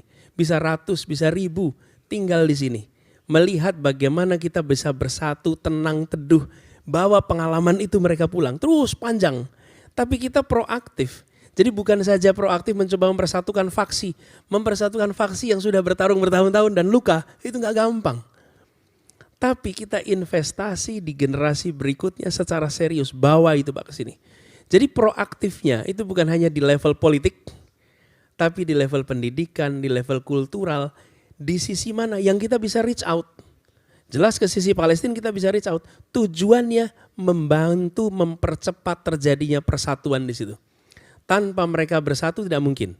Itu kalau faksi Syahrir dan faksi Soekarno nggak bersatu, nggak terjadi tahun Agustus 45 juga. Nggak terjadi. Faksi-faksi di kita tuh juga banyak juga. Tapi kalau tidak bersatu nggak jadi. Dan faksi-faksi di sana juga begitu. Jadi kami melihat Pak, pentingnya untuk secara serius kita melakukan itu. Ini contoh yang terkait dengan itu. Begitu ya Pak Michael, makasih. Selanjutnya saya mengundang Aderia, Pemret dari Southeast Asia Voice, tolong mikrofon.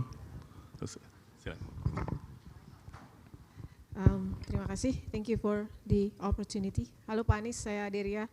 I'm the Editor-in-Chief of Southeast Asia Today, Excellencies, Bapak dan Ibu. I came here yesterday Pak, untuk mendengarkan pidato dari kandidat yang lain. Tapi dari kemarin dan hari ini saya belum melihat media itu masuk di dalam hal yang penting untuk foreign policy, your future foreign policy. Padahal kami sebagai media di Indonesia merasakan setidaknya yang berasa banget adalah saat ada perang Rusia dan Ukraina dan juga di Palestina Israel sekarang ini, kami mendapatkan banyak sekali semburan informasi dari perspektif masing-masing negara. Jadi untuk Rusia dan Ukraine, I am in the same group with Pak Fasil. Where's Pak Fasil? Yeah, hi Pak. Yeah. So we got the perspective from the Ukrainian side. From the WhatsApp group, dan saat yang sama juga Russia Today dan media-media dari Russia juga reach out ke kami gitu untuk menyampaikan perspektifnya mereka. Begitu pula di di konflik Palestina Israel sekarang ini, kami juga mendapatkan banyak sekali semburan informasi dari pihak-pihak yang terlibat di sana. Nah, tadi Bapak menyebut di dalam presentasi soal soft power diplomacy, yang menurut saya itu memang sangat penting. Kita sudah sangat visioner sekali tadi yang sudah disampaikan, target Indonesia ke depan, cita-cita Indonesia ke depan. Tetapi how to make Indonesian voice and Indonesian perspective heard internationally? Apakah bagaimana pelibatan media dalam hal ini? Itu Pak. Terima kasih.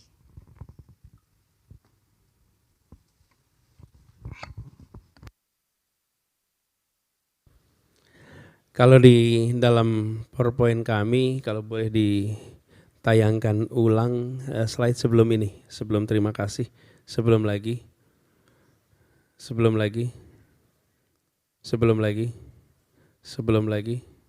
Nah ini dia, yang paling bawah. Kami melihat pentingnya ada pemulihan institusi, di sini terkait dengan media, penyehatan demokrasi, kebebasan pers, lalu pemberantasan korupsi. Ini garisnya. Jadi kami lihat, satu, memberikan ruang untuk kebebasan pers. Yang kedua, Bapak Ibu sekalian, menghadirkan Indonesia di dunia itu statement. Kalau program harus ada anggarannya. Ada anggarannya. Dan kita ini tidak pernah serius mengalokasikan yang cukup untuk diplomasi global. Baik itu media, budaya, sosial. Itu piecemeal. Kalau ini menjadi strategi, maka semua harus alokasikan yang cukup. Dan menurut hemat kami, kalau itu dilakukan termasuk teman-teman media, itu dua. Satu, media domestik ke sana. Yang tidak kalah penting adalah mendatangkan media global ke Indonesia. Itu punya dampak yang luar biasa. Jadi misalnya kalau terkait dengan ada recent konflik di sini, di sebuah lokasi, maka atau recent event, negara itu memberikan kesempatan kepada media-media kita untuk bisa berada di sana, untuk kemudian bisa hadir di sana. Event-event kultural, event pendidikan bisa didorong untuk ke sana. Harus ada alokasi anggaran yang cukup. Selama ini itu kurang diberikan. Lalu exchanges in term of journalist, editor, menurut saya ini penting sekali untuk kita berikan kesempatan untuk bertukar. Sebagai ilustrasi Pak, kita pernah mendatangkan jurnalis sastra budaya dari Jerman dalam angka yang cukup banyak. Mungkin 20-30 mereka datang ke sini untuk berkeliling di Indonesia, menulis tentang sastra budaya Indonesia, dan itu dampaknya sangat besar. Jadi kami melihat teman-teman media punya peran, satu, dijamin kebebasannya, yang kedua didukung program-programnya untuk bisa hadir di dunia internasional, yang ketiga jurnalis global bisa datang ke sini dan berada di Indonesia untuk waktu yang cukup panjang, dan itu membutuhkan keterbukaan dari kita untuk memberikan ruang ke situ. Begitu ya contohnya. Terima kasih. Sekarang akan membuka kesempatan buat floor bertanya. Saya akan mulai dari mungkin dari ambassador yang akan bertanya. Silahkan, you may from the ambassadors here from this group, if you have a question. You're welcome to raise the question in English, and then Pak Anies will answer in Bahasa Indonesia. Any taker from this group here? Okay. Oh, there's one name. Okay, please, your name and your country. Thank you. Microphone, sorry.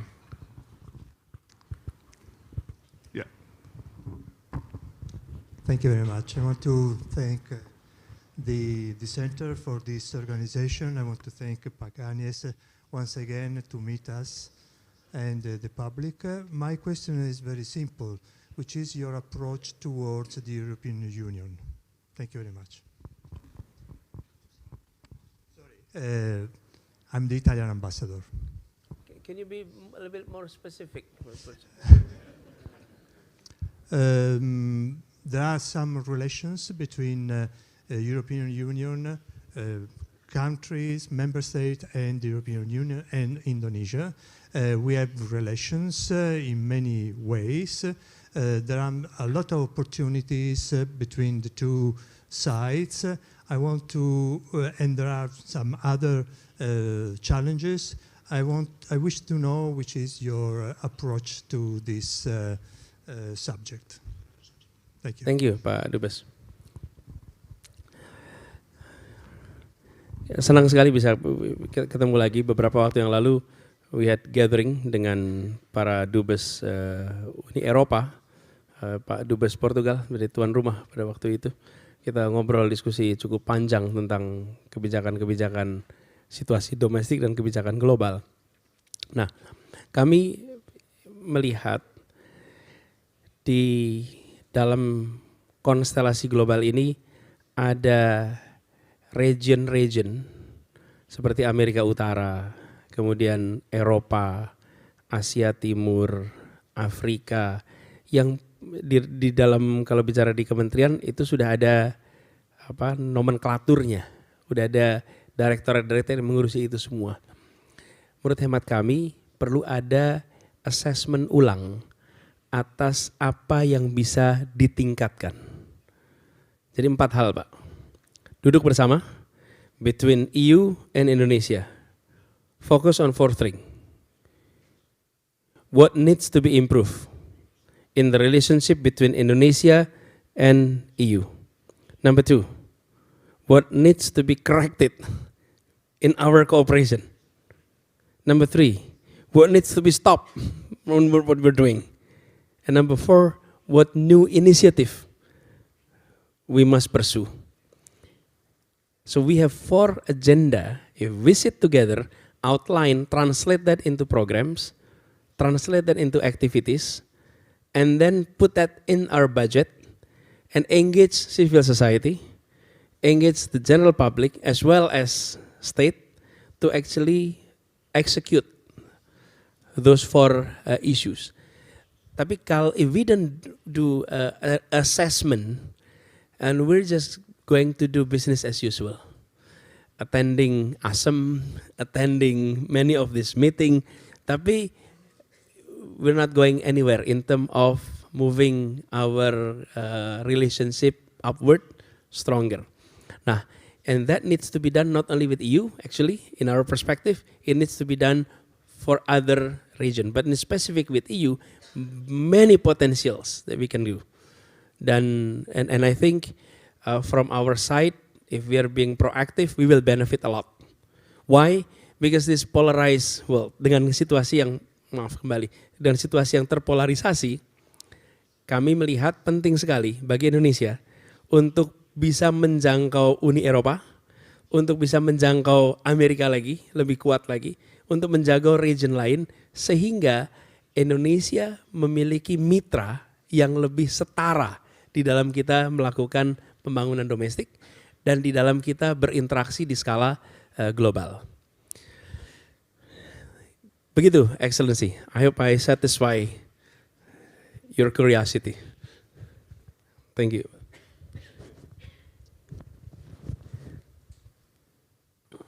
I'm going to turn to this side. Okay, already see two hands here. Tolong mikrofonnya. The lady first. Mungkin ada satu nih, SEPA kita harus dituntaskan pembahasannya.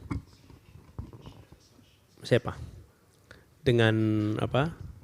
Dengan EU. Sehingga itu complete, selesai kira-kira gitu. Oke, yuk. Hello, Pak Anies. My name is Amanda Hodge. I'm a journalist with the Australian newspaper. Thanks for coming today. I've enjoyed your talk. I'm interested in what you're talking when you were referencing a previously transactional or Indonesia's transactional foreign policy, wanting Indonesia to become a more global, a more active global citizen. You referenced being a participant in organisations like the OECD, in the G20, in the UNGA, and you also referenced the Bandung Spirit and the non-aligned movement. We've seen in recent years another founder of the non-aligned movement, India, joining an important minilateral in this region, the Quad.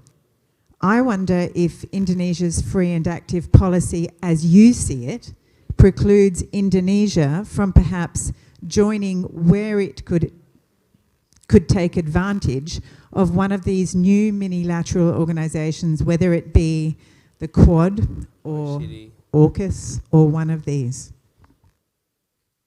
Apa saja organisasinya tadi disebut?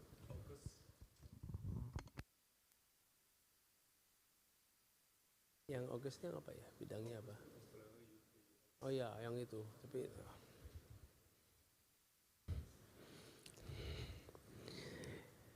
thank you for the questions.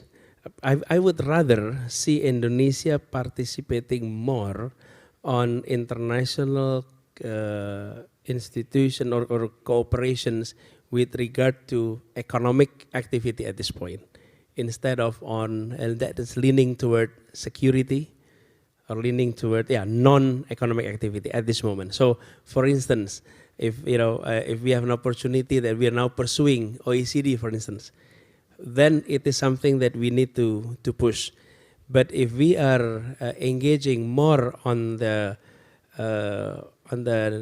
military and power related cooperations, it may shift our core principles of neutral, non-aligned state. And I think we need to maintain that status. But if we're able to engage with international cooperations like OECD, for example, we will benefit as much as they benefit from our presence.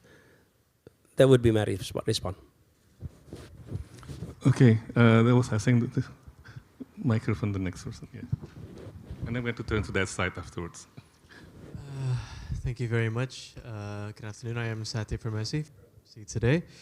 As we know, many countries and many private equities investors are currently investing or have invested in projects, infrastructure projects in Indonesia, one of them being the new capital city in Kalimantan, which is partially funded, of course, by investors from across the world. So how would your administration include these investments in the new capital into your foreign policy? Thank you. One of the key value we need to uphold is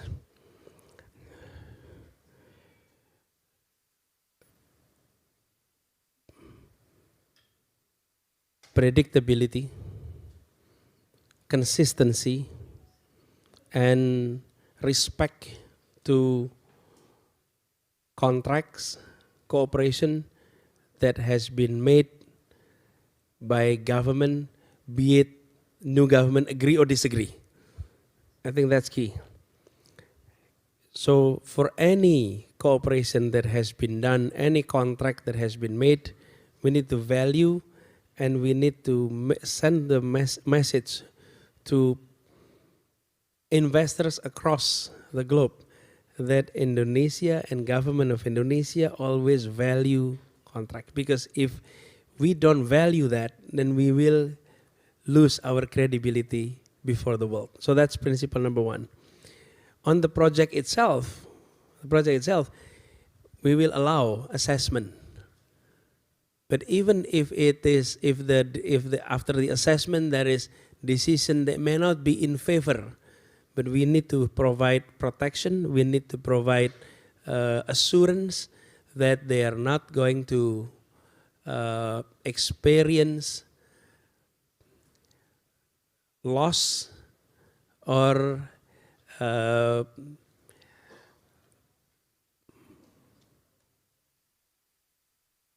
missed opportunity because of government decision. Jadi with regard to investor, but with regard to the project itself on the Nusantara project, let technocratic assessment lead the assessment, not so much political assessment. Okay, I'm going to take questions from this side. There's one hand raised there. Please, can you get the microphone? Terima kasih Pak Andy, terima kasih Pak Anies atas pidatonya. Saya Andrew dari CSIS, peneliti Departemen Hubungan Internasional. Menarik mendengarkan presentasi dari Pak Anies, terutama mengkombinasikan elemen hard power dan soft power dalam smart power. Saya jadi ingat istrinya Bill Clinton, Hillary Clinton, yang juga pertama kali menggunakan konsep ini dalam kebijakan luar negeri. Hanya saja kalau kita lihat lebih dalam, saat ini di dunia kalau kita fokus ke soft powernya ada paling tidak dua model bagaimana soft power digunakan. Ada model seperti negara Korea yang menggunakan K-pop, artefak budaya yang hard, kemudian diekspor dan kemudian dia bisa jualan produk yang lain ikutan laku. Saya pikir Indonesia sudah coba hal ini dengan mengekspor misalnya makanan atau batik gitu misalnya, dan tari-tarian supaya disukai oleh masyarakat internasional. Tapi sebetulnya ada model kedua untuk soft power, yaitu seperti yang dikatakan Joseph Nye, kita membuat negara lain menginginkan apa yang kita inginkan, dengan artian kita punya nilai yang sama. Seperti misalnya beberapa negara menyebarkan demokrasi, membuka beberapa institusi, menyebarkan ajaran-ajaran seperti good governance dan lain sebagainya.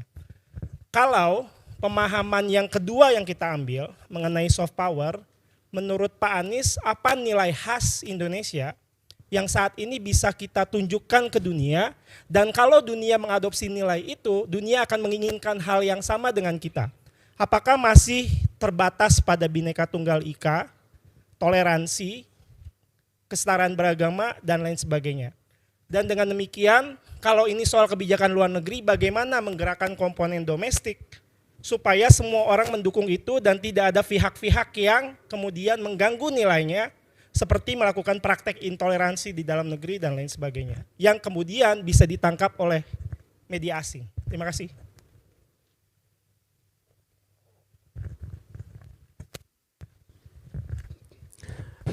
Namanya siapa tadi, Pak? Andrew. Andrew, makasih Pak Andrew atas pertanyaannya. Jadi kalau kita perhatikan ya, sebenarnya kekayaan kita dengan produk budaya dan seni itu luar biasa. Luar biasa, tetapi kita tidak mendorong mereka untuk menjadi tamu di negeri orang. Kita mendorongnya sebatas jadi tuan rumah di negeri sendiri, itu problem kita.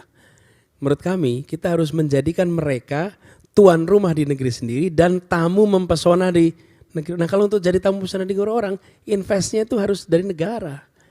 Dari negara. Tidak bisa dikerjakan oleh non-state. Jadi K-pop yang diceritakan, K-pop ini tahun 90-an itu ketika investasi 80-an pertengahan, ketika investasi besar-besaran dilakukan di situ. Tapi baru dirasakan manfaatnya ya sekarang-sekarang ini nih, 10 tahunan terakhir ini. Itu durasi yang panjang itu puasa. Kalau negara diminta menghitung untungnya, nggak dapat untung itu. Karena itu jadi, nah ini Pak yang saya ingin sampaikan, spending di bidang kesehatan, spending di bidang pendidikan, spending di bidang kebudayaan, jangan dihitung sebagai cost. Hitung itu sebagai investment. Karena itu akan menghasilkan return yang besar. Tapi kalau itu dipandang sebagai cost, maka kita berpikir bagaimana mengurangi cost-nya. Kalau dipandang sebagai investasi, maka kita menghitungnya apa? Nanti dapat apa? Orang sehat nanti dapat aging population yang healthy. Labor yang produktif. Pendidikan sebagai investasi, nanti punya labor yang total faktor productivity-nya tinggi. Kebudayaan sama. Begitu kita investasi di bidang kebudayaan, maka kita nanti akan bisa muncul di mana-mana, Pak. Saya membayangkan, Pak, terkait ini, bahwa kita harus punya House of Indonesia di kota-kota besar di dunia. House of Indonesia, yang di situ menjadi pusat kebudayaan, bukan embassy nih. Kalau embassy tugasnya tugas apa? Diplomasi. Tapi House of Indonesia itu adalah rumah budaya, rumah seni yang di situ rutin. Kita lihat di sini ada pusat kebudayaan Belanda, pusat kebudayaan Perancis, pusat kebudayaan apa lagi di sini nih? India. Mana ke pusat kebudayaan Indonesia? Jadi kalau kita, dan kalau dihitung Pak, buat negara, beli rumah satu di Menteng sama rumah di Frankfurt lebih mahal di Menteng. Coba aja dicek harganya. Lebih mahal. Apa yang terjadi? Kita kemudian punya sebuah sebuah space di mana kegiatan kebudayaan kita itu terrepresentasi di mana-mana. Jadi kami masih melihat kekuatan budaya kita. Nah, dalam kita bicara itu pasti kita akan turunkan. Terjemahannya apa? Gagasan tentang harmoni, gagasan tentang toleransi, gagasan hidup bersama.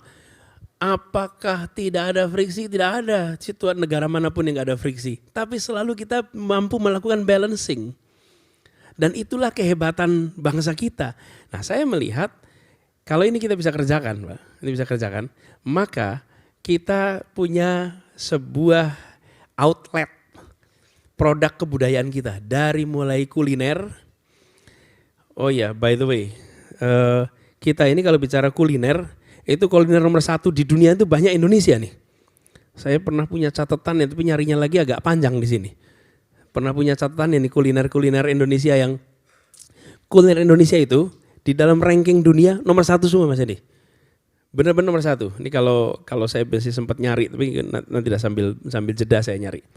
Yang menunjukkan bahwa kita tuh bisa hadir di dunia dari mulai kulinernya sampai kepada artsnya. Bayangkan bila kita bisa dorong itu. Nah, dulu kita pernah punya. Di mana? Di Belanda ada banyak sekali tempat kebudayaan. Di Amerika punya kebudayaan. Tapi sekarang pertanyaannya, itu dari Indonesia atau inisiatif mereka? Inisiatif mereka. Inisiatif mereka. Di Amerika Serikat, ketika tahun 60-an terjadi perang Vietnam, mereka menengok ke Asia Tenggara. Ketika lihat Asia Tenggara, ternyata terbesar itu bukan Thailand, bukan Vietnam. Yang terbesar itu Indonesia. Lalu Indonesia masuk dalam radar screen. Banyak tuh studi-studi Indonesia yang kemudian bermunculan. Lalu kita punya representasi di sana. Di negeri Belanda sama, tapi inisiatif bukan dari kita. Sekarang kita sudah middle power, kita nomor 16 ukuran ekonomi dunia. Masa kita tidak investasi dalam kehadiran di seluruh dunia? We need to change that. We need to change that. Jadi ini yang menurut saya penting, dan ketika bicara tentang kebudayaan bukan hanya yang tradisional, Pak. Ini contohnya nih. Di dunia itu, believe it or not, ada yang namanya most iconic ice cream, Pak. Dan nomor iconic ice cream itu dari mana? Dari Jakarta. Zang Randi sama Ragusa es Italia. Sorry Pak Dubes Itali. It's not from Italy Pak, it's actually from Jakarta Pak. Dan begitu sampai kepada best rated soup in the world. Nomor 1, beef black soup. Rawon. It's number 1 in the world. Nomor 2, gulai cincang. Serius, ini Indonesia yang menangan di sini. Kemudian best deep fried dessert in the world. Do you know what is best deep fried in the world? The best in the world, apa kira-kira? Bukan, pisang goreng Bapak Ibu. Of all names, it's pisang goreng. Loh, dan ini in the world loh, best deep fried in the world. Jadi maksud saya, kita ini undersell, betul-betul undersell. Kita nggak aktif dorong ke dunia. Maka itu kenapa saya katakan nomor 1 mindset. You are member of the world. Jadi karya itu pasangnya ke dunia. Ini juga Pak, ya Pak Bu, saya cantikan nih kalau di Jakarta. Kelas-kelas di Jakarta selalu saya bilang, pasang peta dunia di kelas-kelas. Peta dunia. Biar anak-anak kita di Jakarta itu kalau di kelasnya lihatnya petanya dunia. Jarak Aceh, nih Mbak Rizal, sama India itu lebih dekat daripada Aceh ke Makassar. Coba diukur ke Makassar ya. Betul, kita itu menjadi bagian dari dunia. Sebaliknya, setiap anak Indonesia yang lagi kuliah di luar negeri, saya selalu pesankan, pasang peta Indonesia di kamarnya. Biar dia ingat tuh rumahnya Indonesia gitu.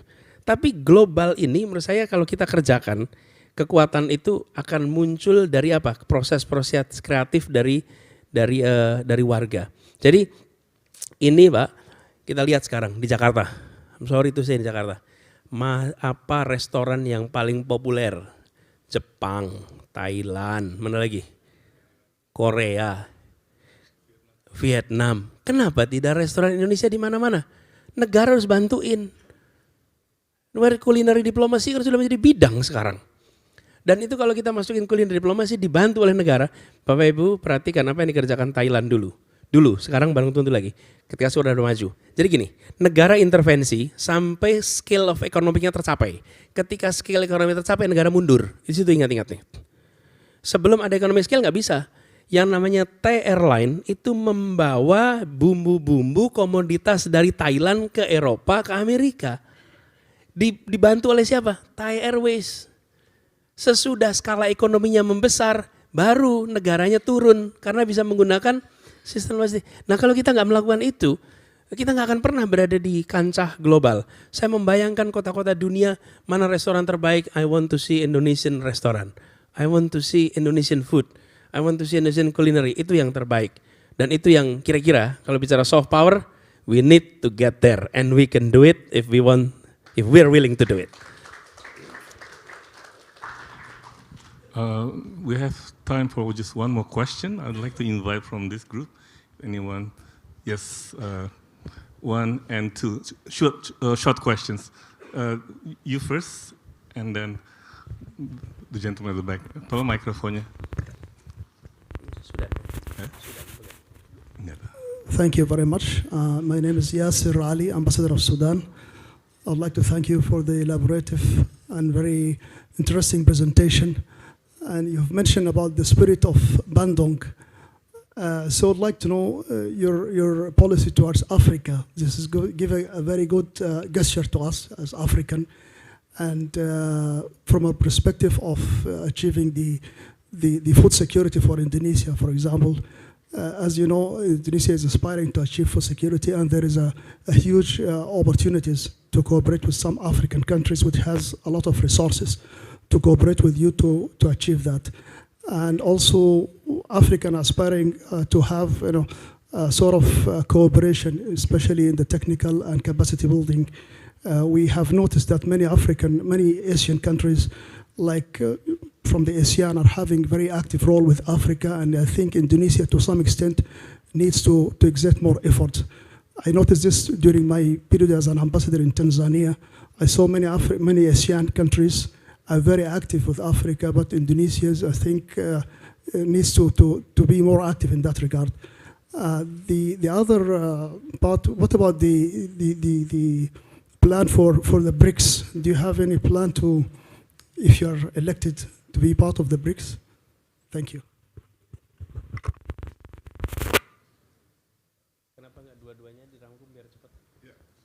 We'll take the other question. There was a gentleman at the back before Anis answer the question.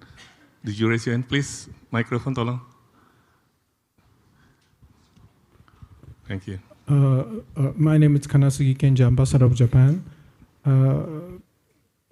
This is not so much to do with diplomatic strategy, but people say that democracy in the world is declining. And during your presentation, you seem to suggest that democracy in Indonesia is on the downside.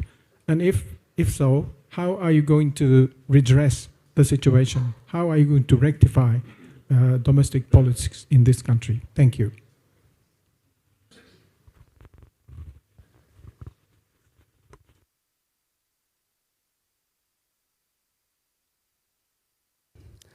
First of all, Pak Dubes Sudan, His Excellency, Africa is the future. This is a continent of the future. You have large number of young generation, definitely. And if you look at not only the demography, but also on potential development cooperation, it's tremendous. And it's true that we have not paid enough attention to Africa. We have not paid enough attention. I think we need to improve our awareness toward the fruits of cooperation between Indonesia and African countries. And we can start from countries that is more relevant to our need and that is relevant to what we can contribute to yours. And perhaps Sudan is one of the closest of all in terms of all African countries. So the approach will be rather similar. That's why I mentioned when Pak Dubes Italy raised earlier about what are you going to do with the relationship with EU, my response is a generic approach that needs to be done to other regions, including Africa. We need to sit down, do assessment. And on top of that, I think it's time for us to be more serious in bringing in Indonesian business leaders, Indonesian business community into a particular country and push and assist them to have investment, business activity in African countries. The opportunity, as you said, you are seeing businessmen coming in from all over Asia, but not Indonesia. And I suspect one of the reasons is we are ourselves in government is not out there being proactive in offering support and help toward those who are interested on doing business in the region. So that's one. With BRIC, I don't think we're interested on joining BRIC. That would be brief, Pak.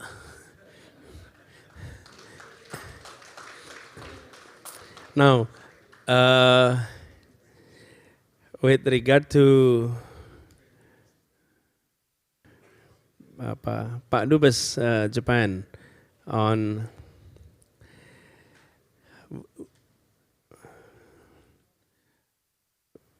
quality of democracy can translate into various different indicators, Pak. Even the definition of democracy, there is no less than 500 definition of what is called democracy. So translation into that is numerous. But I think issue number one that needs to be brought back is to restore trust into institution of democracy. Restoring trust into the institutions, be it constitutional court, be it the parliament, be it all others, restoring institution, that's one. And how do we do that? One is appointments and code of ethics that is seriously upholded. And it has to start with example. Top leadership needs to show commitment on upholding ethics. If top leadership compromise on ethics, then the rest will even go further. Number two,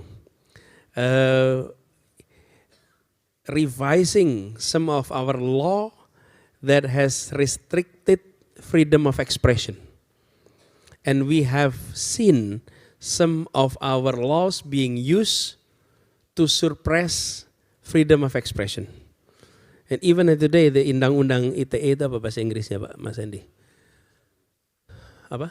The cyber law, for example. The cyber law has been so flexible in indicting almost anyone if they have expressed some criticism. Even criticism not toward government, even criticism toward other entity of non-state. You can be charged and you can be prosecuted. And I think we need to revise some of that to ensure freedom of expressions.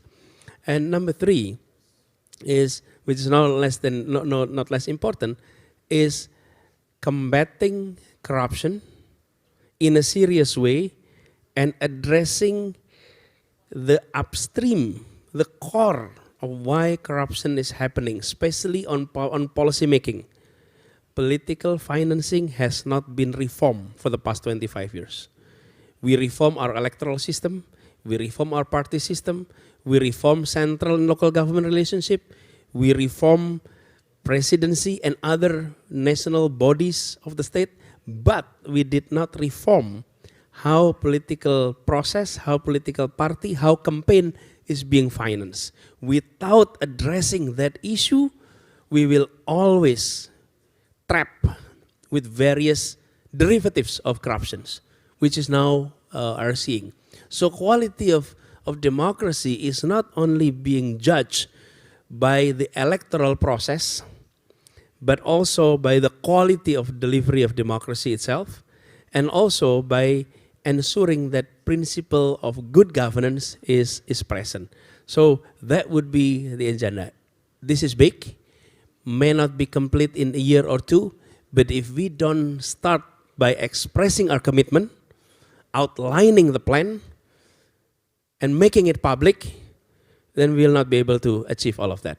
And I think that one of our commitment to be done if authority is being given.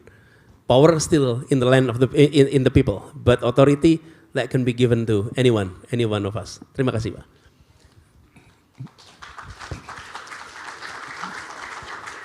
Terima kasih Pak Anies. Sayang waktunya sudah habis. Saya yakin masih banyak pertanyaan yang akan diajukan, tapi kita harus berhenti. Beberapa catatan dari saya. Tadi presentasi mulai dengan suatu visi, satu kemakmuran, kemudian ada tantangan global, dan kemudian ada sejumlah rencana. Salah satu yang menarik adalah perubahan mindset ya, bahwa kita adalah anggota dari masyarakat global, bukan Indonesia saja. Dan ada beberapa program-program, tadi brand Indonesia yang juga diajukan, cukup komprehensif. Mari kita berikan aplaus kepada Pak Anies. Dan juga terima kasih kepada para ambassador dan para peserta yang mengajukan pertanyaan yang cukup tajam. Terima kasih. Saya kembalikan kepada MC. Tetap berada di atas panggung dan kami undang seluruh pimpinan CSIS agar dapat bergabung ke atas panggung dan melakukan sesi foto bersama dengan Bapak Anies dan juga Bapak Andy. Silakan Bapak dan Ibu. Silakan bagi awak media yang ingin mengabadikan momen ini, boleh diabadikan